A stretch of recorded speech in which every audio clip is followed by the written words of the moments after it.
All right, now we want to begin by finishing up verses 14 through 20, which is the middle part of the second half of Hosea 2. The first half was the big fight between the husband and the wife, dramatized here. The second half is the husband resolving the conflict. He's offered the remarriage, and after she accepts the remarriage and actually lives up to her responsibility of being the wife of such a good husband, His grace and mercy in restoring the relationship is actually going to give the people the lives they were always meant to have. And ultimately, where we want to end up today is understanding verses 21 through 23, that it actually wells up with the restoration of creation. So what I want to do is read 14 all the way to the end of the chapter. We'll pick it up in the middle of around verse 18, I think. Maybe the end of verse 17 that we left off last week, and see if we can get all the way through 23 today. Hosea continues by saying, "Therefore I am now going to allure her. I will lead her into the wilderness and speak tenderly to her.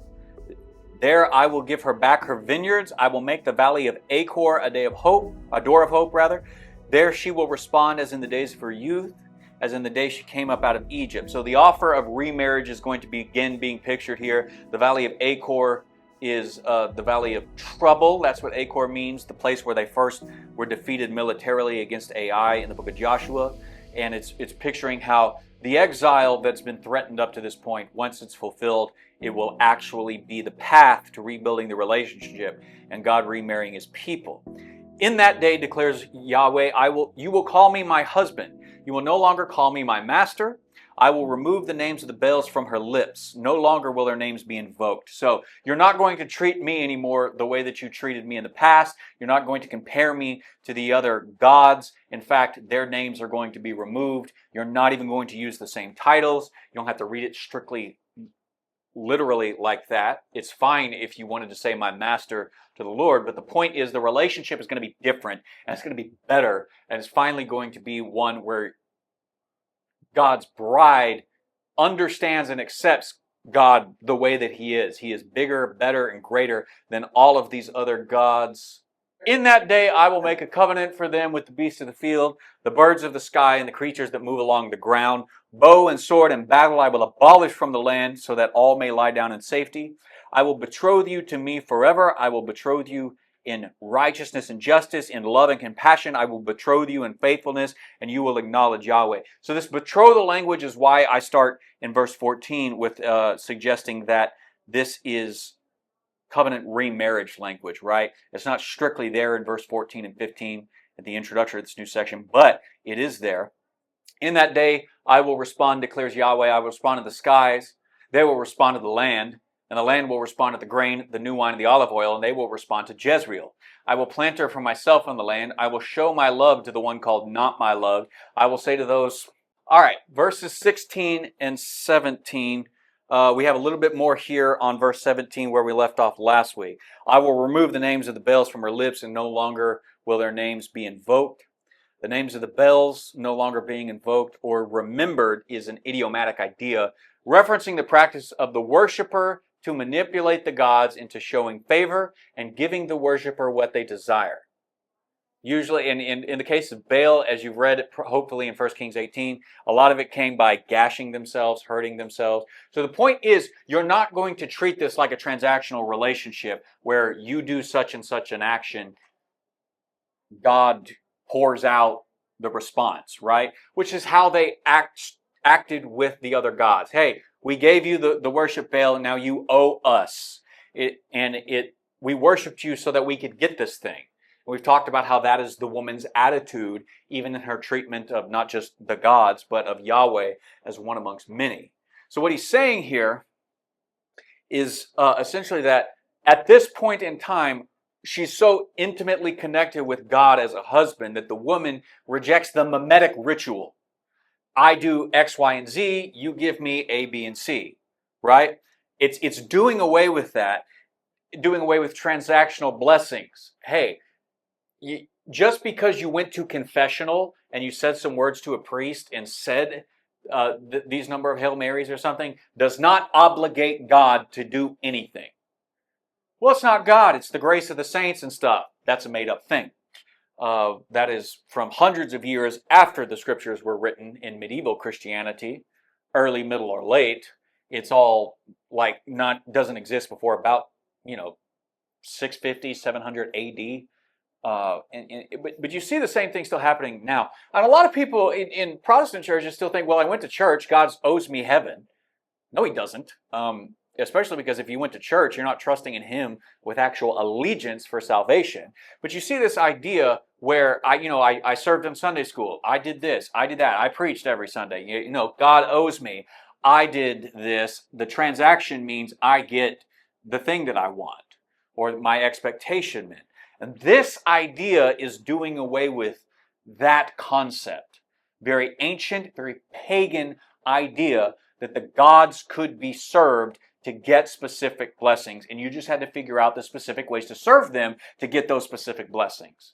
It's a manipulation tactic, and good, healthy relationships, be they friendships, be they spousal relationships, be they jobs, don't work based purely on transaction, purely on the idea that I give you this, I expect my pay to be X, Y, and Z, although that's like a starting negotiating price for any job. You have to make sure you're compensated for the work that you're going to do. It never really works out that way in a standard one-to-one connection and ratio, and nor should it. You should always go above and beyond strictly the written limitations, we might say, or the contractual obligations, you might say, to the real deep relational aspects in any format. This is between God and his people saying, you're not going to treat me anymore. The punishment of exile is going to in part teach you how to treat me, teach you who I am and what I am like, so that you come to me wanting me, not for X, Y, and Z. So the genuine relationship to God is not to be thought of as transactional. I do this, I do that, I perform this, God gives me this. Such an understanding fails to realize covenant relationship is dynamic, not transactional. So it's transaction versus intimate connection.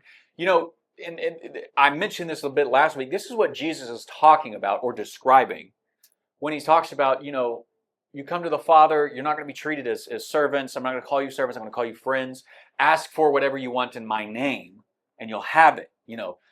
That hyperbolic idea of saying, if you ask with the right motives and the right ways, trying to actually connect with God, and you ask for the things that are going to help you connect with God, God's going to give it to you. He's not just going to give you, okay, Lord, I want $1 million in Jesus' name, that prosperity idea.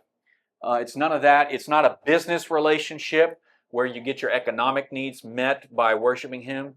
It's friendship, it's lovers, it's a much deeper personal connection or knowledge. Going back to the second main theme that we talked about in Hosea. Knowing God is the invitation. Knowing God is not transactional. Knowing God is not about what you get out of the deal. Knowing God is about getting the blessings of actually knowing him. And when we do, the world begins to change because God and his people are actually together, running the world together the way that he actually intended, and why this becomes an Edenic picture by the end of the chapter. Verse 18, in that day I will make a covenant for them with the beasts of the field, the birds of the sky, and the creatures that move along the ground.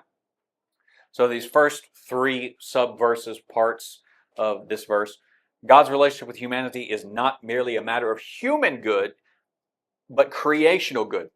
The second the relationship between God and humanity gets back to where it's supposed to be, creation itself is actually starts being rebuilt, reblessed to God's intentions. When the relationship is solved permanently, creation will be blessed.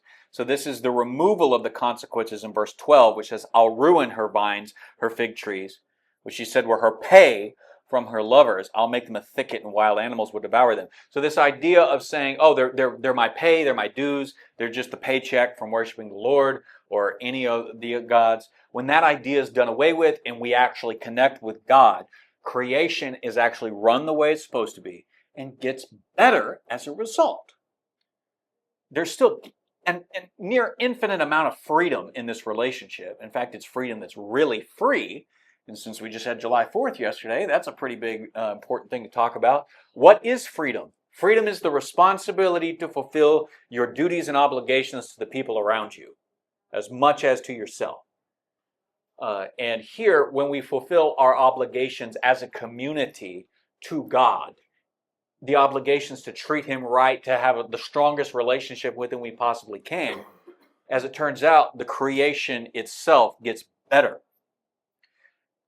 Coming back to verse 12, animals that would feast upon the overgrown thickets of Israel because they were cast out from tending the land was the idea there. Israel's attempt at Canaanite nature religion and synchronizing their Judaism and Yahweh worship alongside worshiping all the other gods led to their expulsion from the land, and the land would be taken over by animals, is the description there. Now it's given back to humanity, a better humanity that actually connects with its creator. And so it's being reversed from those consequences. When the exile is ended, the relationship with Yahweh alone is forever established. God's Edenic intentions for the world can begin being recreated here.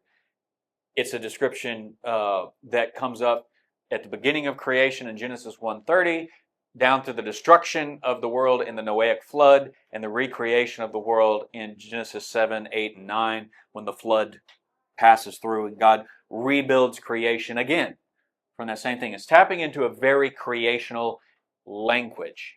This language shouldn't surprise us. This is how they describe new life. Go back to the original life that's been built up and just portray it as getting right what went wrong before. That's typically how the prophets are going to describe salvation. God is going to act again, reconnect with His people will respond, and then the world itself around us will get better. Pause and realize here that nothing thus far that we have said about God's saving work in and amongst His people has anything whatsoever to do with going to heaven. In fact, read the prophets all you want, they're not going to say anything whatsoever about going to heaven. They're always going to be about recreating the world, restoring it, putting it back into its rightful place. Huang summarizes this when he says, the portrait of God's coming salvation is not heaven, but the eschatological renovation of Yahweh's creation to resemble the Garden of Eden. God's original created intended purposes have not failed.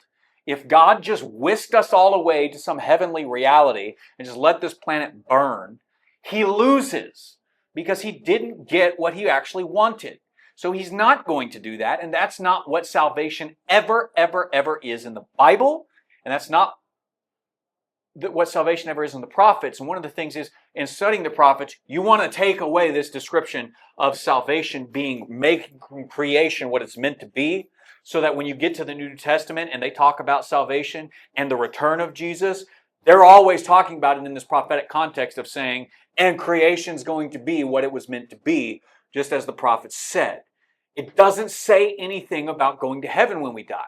We've taken these verses of Paul, I'm torn, I don't know what to do in Philippians, for I desire to depart and be with Christ, which is far better, but I know for your sake it's better that I live on in the body and continue the work of the ministry here. And we take that up, it's far better to just die and get off the rock. Okay, maybe in the sense of living here in a rebellious world under a curse isn't as good as going and being in heaven with the Lord. So it acknowledges that that's a possibility, but it does not describe salvation that way. Salvation is always described in the Bible and in the Old Testament. Peace on earth, the renewal of creation, back to where it is supposed to be. But it's the ending of rebellion.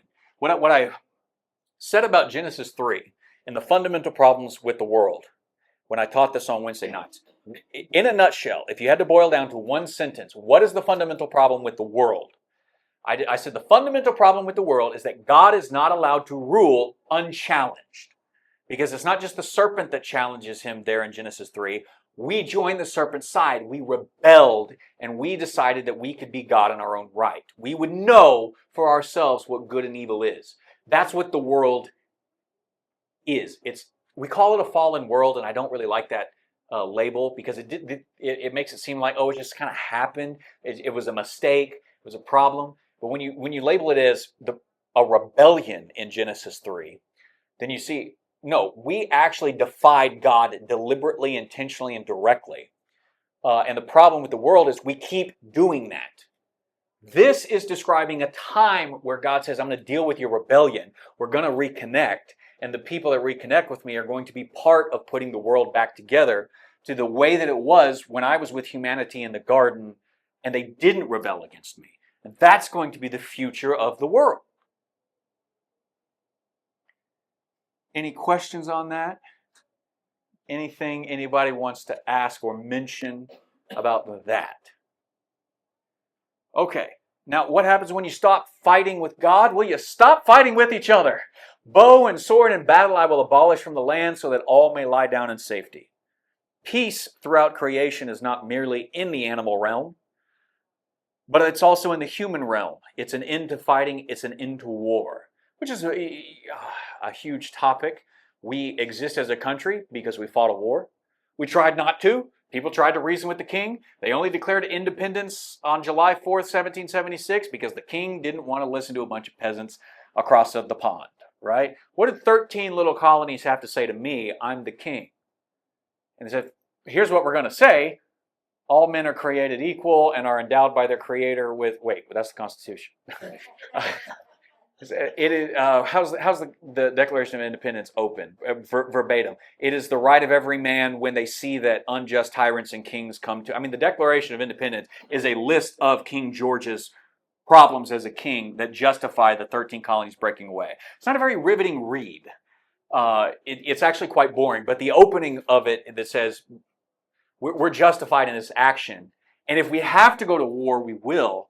We founded, most countries are founded by war anyways. The ending of war one day is still to come because we still don't have the connection with God that we want, that we need to solve universal problems. And this is what Jesus is talking about when he says, look, there's going to be war, there's going to be rumors of wars, and the end is not coming yet. Jesus is saying the cycle is just going to keep going. The wheel's going to keep turning. Just because I'm here, just because I'm offering up my life, and just because I'm defeating death and going and sitting at the right hand of the Father, does not mean these things are going to stop right now. Everybody has to be given an option in the spreading of the gospel to turn back to God and get in on my salvation. Then I'll bring the final end and put an end to war by having the biggest world war any of us have ever seen, where there won't be a country left out of the final eschatological war. So this isn't coming yet. This hasn't come yet, but it is coming. Genuine connection with God is supposed to put an end to conflict between people at a personal level, but also at a national level. But to do that, he's going to actually have to end the worship of other gods, which basically means it's always going to come down to a final cataclysmic conflict because people don't want to turn from their gods. Those of us that do, we can start building peace now. Blessed are the peacemakers, for they shall see God, in Matthew 5, the Beatitudes. Note the connection to the land here. The land, here in the NIV it's translated earth, but the land is the place Yahweh was trying to live with Israel. The people have defiled that land, so the removal of the gods, the Baals, the way that Hosea says, remove them from the human realm, and that actually creates peace and does away with war here. If you want to end war, you don't just let your evil enemies go on doing their things, and you don't just pay off the Iranians with opening up the Strait of Hormuz and getting their economy flowing again. That's not what you do. If you really and truly want to end war, Yahweh alone must be worshipped in all lands. Then everybody gets to lie down in safety, because everybody has allegiance to the highest good in the universe, and nobody is in rebellion against that highest good, so nobody goes their own way and tries to set up their own kingdom, so everybody gets to live at peace. We're not there yet, so we still have to have these conflicts. As much as you should dislike and hate war, war is a necessary aspect of this life. It is necessary, and there has always been in church history the just war theory on some level before it was formalized by the Catholic Church. I don't even know how far back it goes, but I mean Augustine around the end of the 300s and the 400s. Does great treatises on just war theory, even though they're not called that. The church fathers understood you got to have war sometimes because we're not here yet. There are some enemies that are just on the national level, bullies. And how do you stand up to bullies? You sock them in the face. Really? That's what you got to do. They've got to know. What do bullies do on a personal level, on a local community level, or on a national level? They go after the people they perceive as the weakest. If they think that they can bully you into giving you what they want, to you giving them what they want, they're going to bully you because it's easier than going out and being a man and doing hard things and gaining victory that way in life. And so they aim for the weak. So if you're weak and let yourself be pushed around, they'll push you around. Has anybody watched the Chosen season 5? I think y'all caught back up, right? Season 5? I haven't yet. Okay. There's a great scene in season 5. It's a minor spoiler, but there's a great scene just before Jesus goes in to clear out the temple. He's standing there and he's just kind of surveying things as God does in the Old Testament, right? It's this very Old Testament picture, and he's looking there, and this woman comes behind him, and she's like, "Get out of the way! I'm trying to get my carts through here so I can get over to the other side quickly and set up my booth and make some money." That's basically she's a salesman. And he looks at her and she's like, "What are you doing?" He's like, "I'm trying to cut through the courtyard here so I can get there fast, set my stuff up, and start making a buck." He says, "That is not what this is for. This place is not for you to have a shortcut here.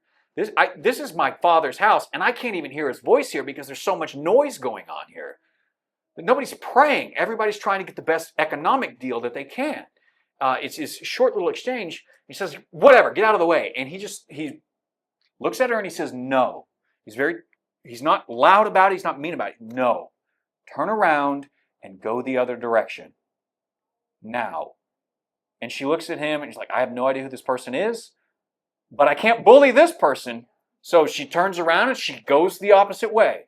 And when he said, the whole reason that he has the fights with the Pharisees and clears out the temple is because he has told the Pharisees over and over again, this is not what this is for. And you haven't listened. So we're going to have a bigger fight about this now. I'm going to whip these animals out of here and clear it out because this is supposed to be a house of prayer for all nations. And you've turned it into a den of thieves.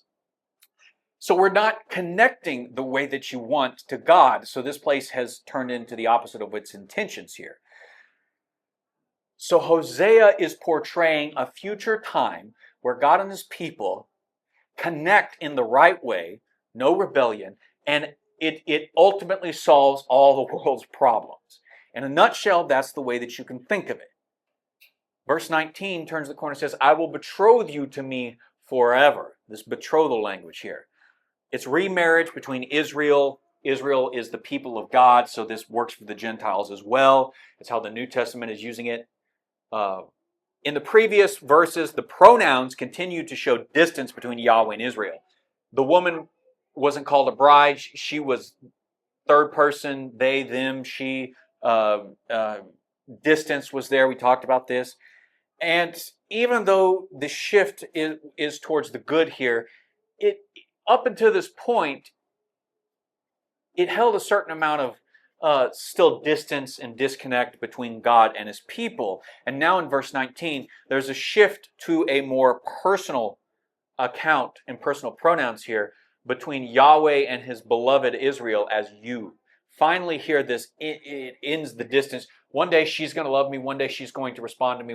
And it's like God, in starting this fight and keeping his distance there and just saying all this where she could hear, finally turns to her in verse 19 and says, "You're finally going to get this on that day.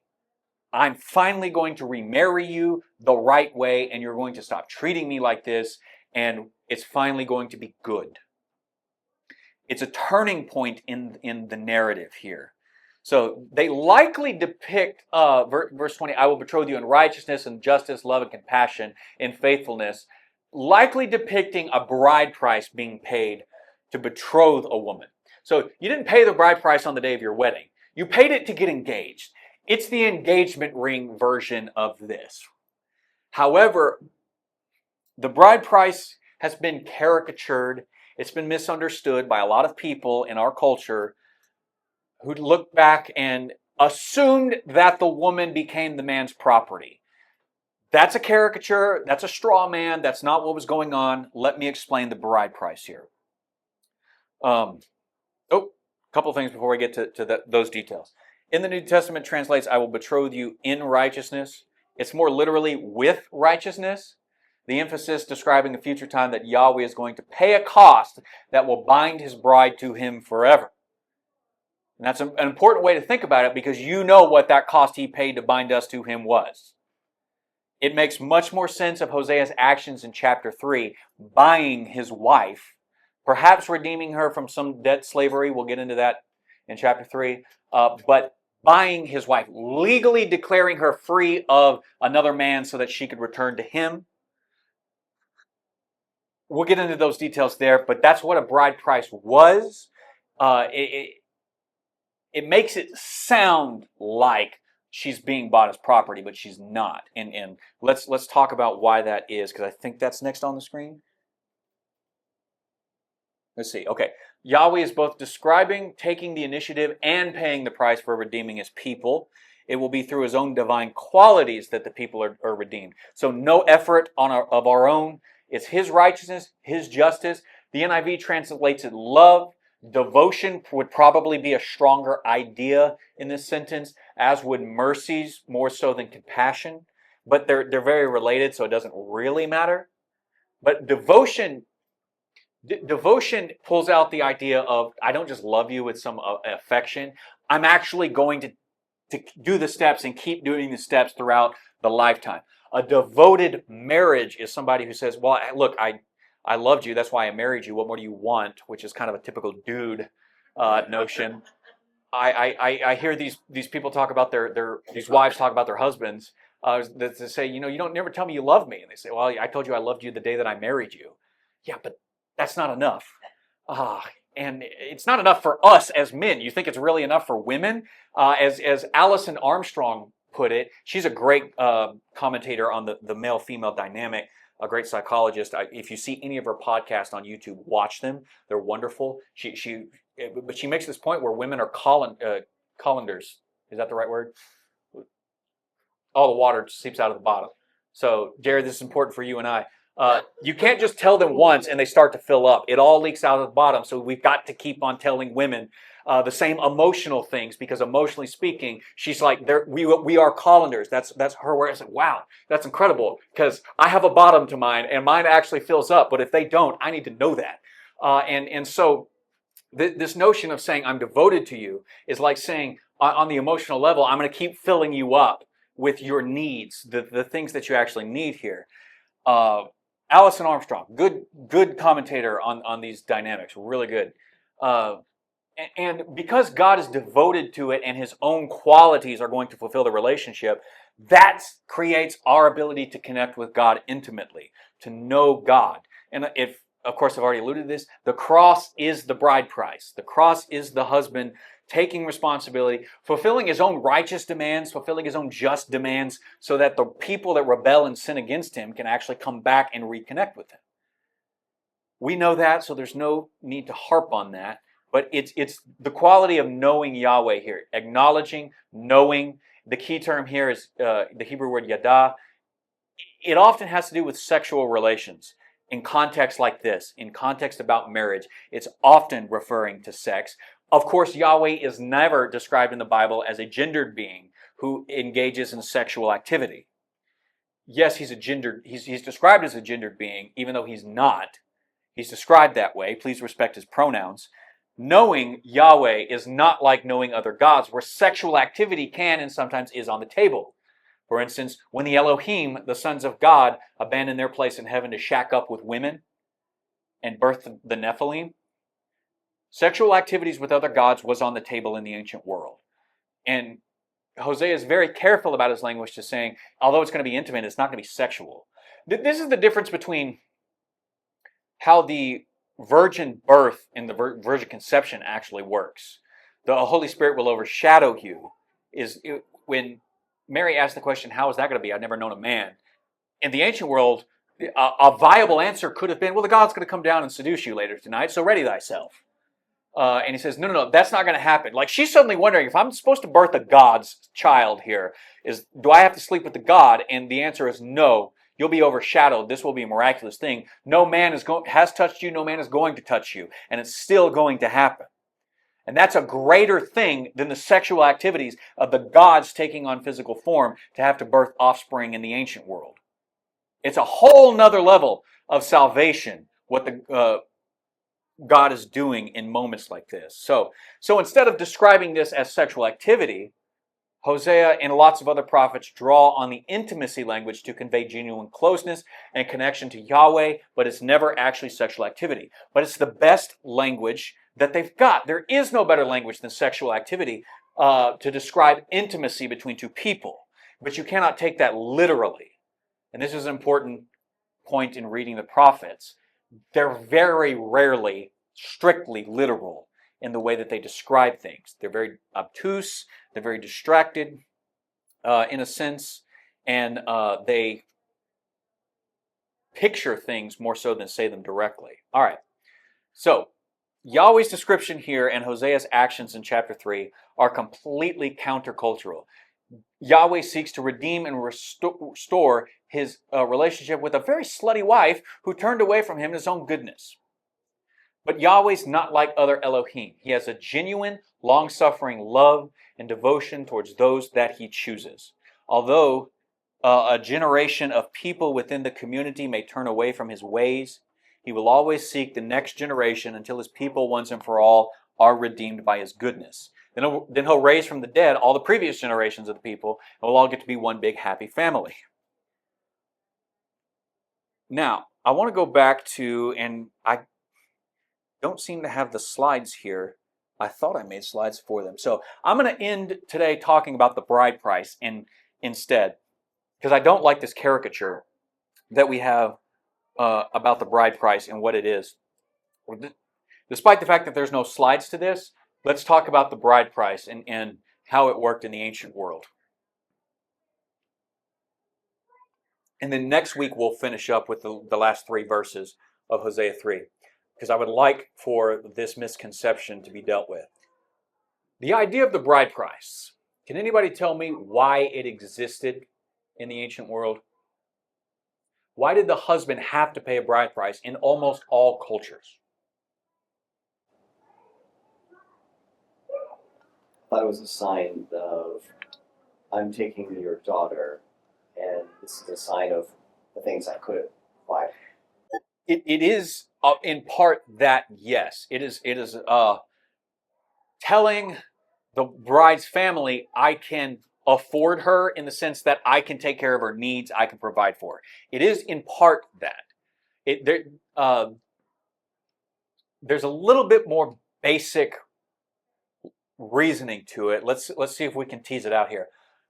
What were most societies in the ancient world as far as their economies? What were they? Agrarian, correct. So, who ran the family farms? Who worked on the family farms? So was getting at the men do? See, that's the thing. In general, everybody in the family worked on the family farm. And it wasn't just the men. There were probably some jobs that men did that women didn't tend to do because they required more force, more physical strength. When you're tilling up the ground and stuff, you get a big animal like an oxen if you can afford an oxen. But if you didn't and you only had manpower, because they don't have tractors, they don't have this stuff. They don't have a till. You can't go to Home Depot and rent a till. And you've got to flip the land to keep the dirt healthy every 7 years at minimum. You just had the strength of your arm, and men had more strength of arm. So there were probably plenty of jobs like that men did that women were not obligated to do. But if they could and it was necessary and everybody had to go out there, then everybody had to go out there. And it wasn't the biggest deal. The bride price is paid for 2 fundamental reasons in the ancient world. One, in some cultures, to a lesser extent, it works as a life insurance policy to a degree. The, the father-in-law, the father of the bride, can sometimes keep that money, and if anything happens to you as her husband, and she can't or doesn't remarry for any reason, or you died and they don't have any kids, she can go back to her father's house and live off that money. Or he can give it to her. You can say, you can stay in your husband's household and live off this money until you get back on your feet, possibly remarry or something. In some cultures, a bride price was in part something like that. It seems to have, it's really hard to lock that down to what degree, where, and when that was the case, because it was it was such a fluctuating idea. You know, life insurance is betting against what you think won't happen. Hey, I'll pay you that I'm going to live through this. Well, it can function as the same way. More specifically, bride prices were paid to the father of the bride because you're taking one of his workers away. That farm of his that he is head over needs workers to function. And everybody in the ancient world, besides the kings, lived hand to mouth. You had to grow it, and you had to go out there and you had to work for 6 months to grow 1 week's worth of meals. You had to go out every day and pluck the food just to have meals for that day of that week. You couldn't go to Walmart and just buy in bulk. You didn't have a freezer or a fridge to come home and store food. You subsisted hand to mouth. Everybody lived off of water, wine, bread, and if you were near a lake, a fish. And that was pretty much it. Fruits and vegetables, if you could grow them, and it all depended on rain, seasonal rain, which is why the Baals come up. The storm gods were the high gods of ancient Near Eastern pantheons in the Mesopotamian world and the Fertile Crescent, because they needed rain to get food to live. Let's say you get rain, let's say you get food. You still have to go out there, you have to grow it, you have to reap it. So family were big because everybody had to grow up and play a part in farming. This was the most common thing. If you lose one of your workers, either to death or because they're going to go work on another farm, say of a wife leaving to go to her husband's household and she's now going to work on that farm, the most common reason you had a bride price was you had to compensate the family for saying, we're going to take one of your workers. It was, I guess it was like up to the father. Does he need the money? Can he survive? Is the farm running well without that particular daughter? Then he can save the money in case she needs it later or something. And I think, to the best of my abilities, that might be the thinking. But if the family needs the money now to hire another worker, she's just going to have to hope that nothing happens to her in childbirth, that she's going to be alive and okay, because that money may not be there to run the farms. Because the husband needs it to hire a worker because he needs it to feed his workers, his kids, usually. As I said before, there's no such thing as the nuclear family. There's only the extended family. So this is a grandfather and his sons and their daughters, all your cousins and stuff are all there working on the same farm. Well, what happens when your female cousins go off and work on other farms? How are you going to make up that difference? The bride price was about compensation to the family that she's leaving. It shows that, hey, I can provide for her because I've made this much economic stuff on my own farm. I'm this well off, so she's going to be fine. Take the money and do with it as you need for your farm. But since I'm poaching one of your workers here, here's payment to you so your farm doesn't fall apart, so that your family doesn't go under because you needed 6 hands and now you only have 5. It's that kind of idea. It was a survival mechanism for the community. It was not about buying her as property. That is a bad caricature that modern people who do not understand how ancient societies functioned and how they came up with this actually work. See, in the ancient world, when a man grows up and marries, he takes the bride from that and brings him into his household, his part of the farm, that's pretty much a part of his father's farm overall. The firstborn son becomes the patriarch, and he rules, leads over the extended family, but everybody's playing their part on some level. And there was interconnection there depending on what the limits are between families and land limits here. But let's say a man has only daughters. Those daughters grow up. In the ancient world, if you didn't get married and you didn't have kids, you didn't have the means of survival into old age if you were lucky enough to live there. Your kids are in part your insurance package. That's why some of this is hard to understand if they're life insurance packages, because hopefully you don't need that life insurance. Hopefully you grow up, you have kids, and now your kids are running the farm. They can take over and they can provide for you in your old age. That's a part of it. And so your father gets to use the bride price for hiring any workers he needs or something, and he doesn't have to use it as a life insurance policy. I think the life insurance idea was a concession circumstantially if for some reason things didn't work out with the husband, either because he died or because they're infertile or something. It's a concession, but it could work that way. But typically it was about compensating the family for taking one of their workers. That's presumably when the relationship starts out and they get married, never going to return to the father's house, but could under certain circumstances. It was not about saying, hey, I want your daughter, I'm going to buy her for her, and she's going to be mine. That is a straw man idea.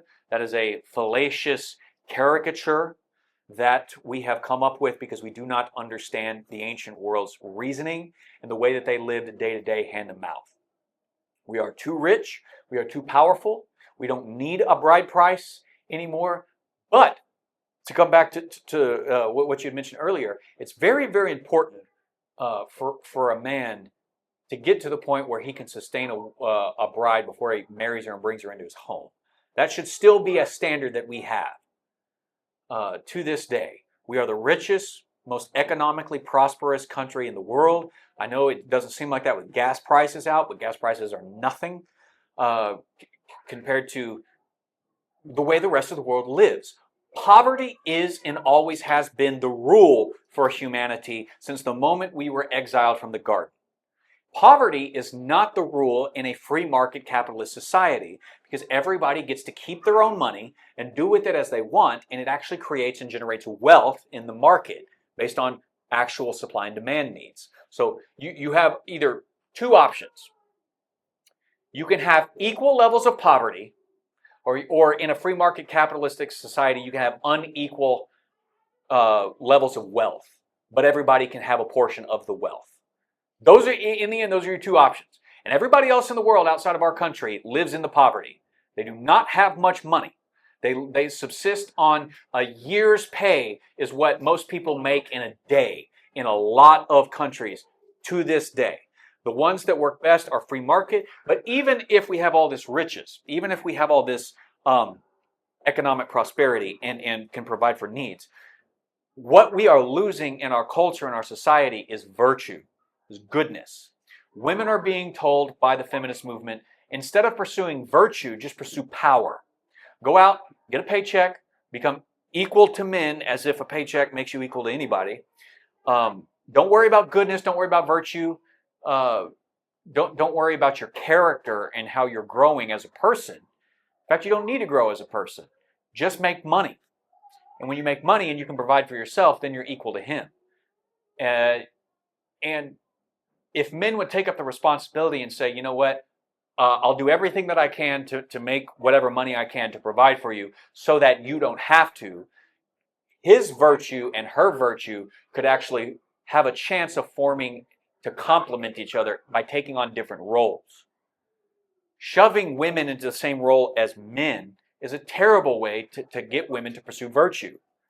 But simply by asking them to, or I should say demanding that they do it, means that they're not free to pursue virtue the way that they need to, being different from men.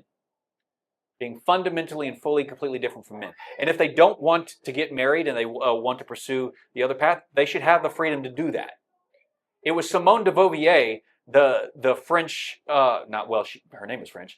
I think she was Canadian. She might have been French-Canadian. Feminist in like the 1960s. She had this famous debate with I can't remember the other woman's name, but the woman was saying, women should have a choice to leave their homes and work or to stay home and be homemakers. It was Simone de Beauvoir back then that said, no, women cannot have a choice because too many of them will choose to stay home with their kids. It wasn't men that actually took the choice out of women's hands and shoved them into a job market and built an economy of two-income households that we have today. It was actually a feminist, and people listened to her voice and said, okay, great, we're only going to be equal to men if we go out and work. That's a lie. That's not true at all. You have to complement men and be equal to them in humanity without playing the same roles as them. Because when people come together in cultures and societies, nobody ever plays the same role. You guys don't play the role of the teacher in this classroom. If you want to, cool, we can arrange that. But I don't know that you want to, and I don't think it should be on me to tell you you have to. Otherwise, you're less equal than I, or something. Like that would be stupid. But we've made that argument, and we've built households up that do this stupid thing. And it would be really, really great if men got back to taking on the responsibility so that women could be free to take on responsibility that men can't do. Like having children and raising those children, being a homemaker. Whatever that means specifically, house to house can be different. There's no one size cookie cutter fits all for that. But the primary, though not the sole responsibility economically should be on one spouse so that the other spouse is free to do what that spouse can't do. That's complementary that God said, hey, when the man shouldn't be alone. He needs a helper corresponding to him, a helper suitable to him. And then he brings him the complete opposite being, a woman. Doesn't bring him another man because he doesn't need another man. He needs the complete opposite of himself to that's suitability. And out of that, you get new image bearers. Those new image bearers grow new food, take on farming, and they have to come up with a way of saying, if I'm losing a worker, how do I make up that money and not have my family starve because we don't have enough hands to grow food in a year? That's what the bride price is about. There is wisdom in knowing it and understanding how they did it so that we could find our own ways to live out the same patterns.